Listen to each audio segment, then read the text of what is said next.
Hello and welcome back to Women's Football Talk, the YouTube channel that brings you all the latest news and stories from around the world of women's football. So the WSL season is finally here, and today I'm going to go through my predictions for the table for this 2023-24 season. So over the last couple of years, as you may have seen on this channel, I have done my predictions where I go from 12th all the way to 1st and see where I think teams will finish and give my reasoning behind each one. So this year is no different, of course, and we'll start off straight away in 12th place. I have it being Bristol City. Now, newly promoted from the Women's Championship last season, fantastic for Lauren Smith's side. They looked absolutely brilliant throughout the season. However, I do think it's going to be a tough challenge for them in the WSL again. I mean, they've got some quality players in Abby Harrison, Shania Hales, Carrie Jones and Megan Connolly, both coming in the summer. Fran Bentley was absolutely fantastic in goal last season. So they have some quality players, but I do think it is going to be that slightly bit tougher ask for them this season, and I do have them going down. However, the relegation battle on a whole, I do expect it to be close between a few teams. Same with the title race. I think we're going to have a very close title race like we had last season, where the relegation practically came down to the final day and the title also coming down to the final day. So I have Bristol City finishing in 12th place. In 11th place for me is West Ham United. New manager in Rhian Skinner.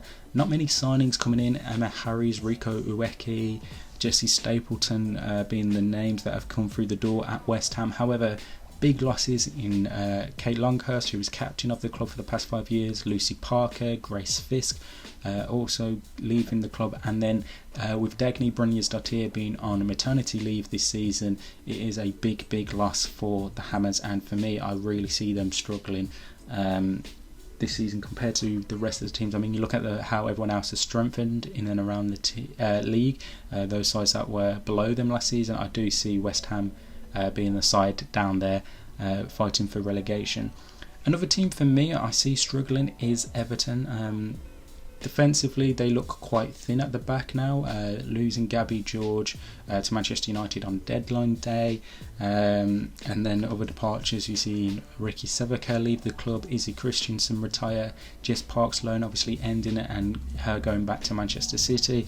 So overall, I think it's going to be quite light at the back, and I would be worried with Brian Sorensen's side if they got 2 or 3 injuries, what would happen to them defensively. I like the signings that they've made. Martina Piemonte, Justine van Havermet coming in. I think they're going to be really good players for them, but I do worry about that back line a bit, and that's why I've got them finishing in 10th place. In 9th, it is Liverpool under Matt Beard. Again, it's improvement in the signings they've made. Grace Fisk coming in, Marie Horbinger, Sophie Roman Haag coming in, who I expect to hit the ground running once she is back fit from her broken nose that she sustained on the international break. But yeah, I think overall some good signings made by Matt Beard's side, and we can see them finishing in 9th place. I think they'll be more clear of the relegation sides, because I think Everton, West Ham and Bristol City will be in a relegation scrap, and then these next couple of teams will be outside of that. And yeah, for me, I think Liverpool are a much better side than they were last season on paper, to say the least. Next up, I have Leicester City finishing in 8th place. A full pre-season now under Willie Kirk. This is their first full season under him, and when he came in last season, you saw the improvement in that side. I mean, Janina Leipzig coming in January, and now they've managed to make that a permanent deal. What a fantastic signing she was to the club. Made some excellent saves and definitely helped them stay up. And then the signings they've made: Julie Thibault, Lena Petterman, Yanis Cayman, Deanne Rose. It's just really exciting times at Leicester City, and if they can kick on and get all these signings working straight away, Leicester City definitely won't be having to worry about relegation like they did last year. In 7th place, I have Tottenham Hotspur, again a side under new management. Robert Villeman coming in from Sweden.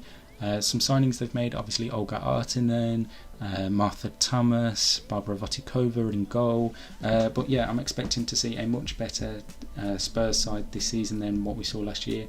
Yes, they were missing Beth England for her first few weeks of the season, as we don't know when she'll be back from her injury, but when she comes back I think she'll be firing across the lines straight away, and will definitely be a big boost for them.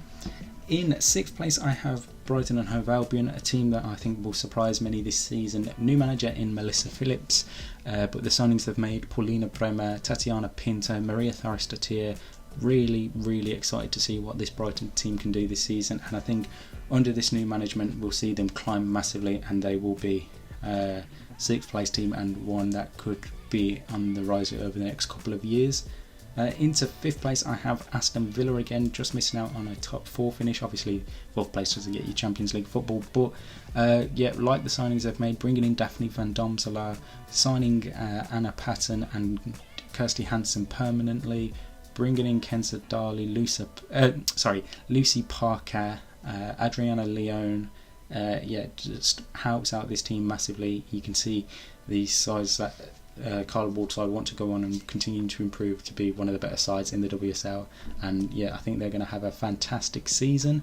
4th place I have Manchester City. For me, they only made the one signing in Jill Roord coming from VfL Wolfsburg, but there's still quite a lot of question marks over this side for me. Defensively, I think I'm not too sure what it would look like at the minute. Obviously Alex Greenwood had a phenomenal World Cup, one of England's best players, but the rest of that lineup I'm not too sure how they'll play.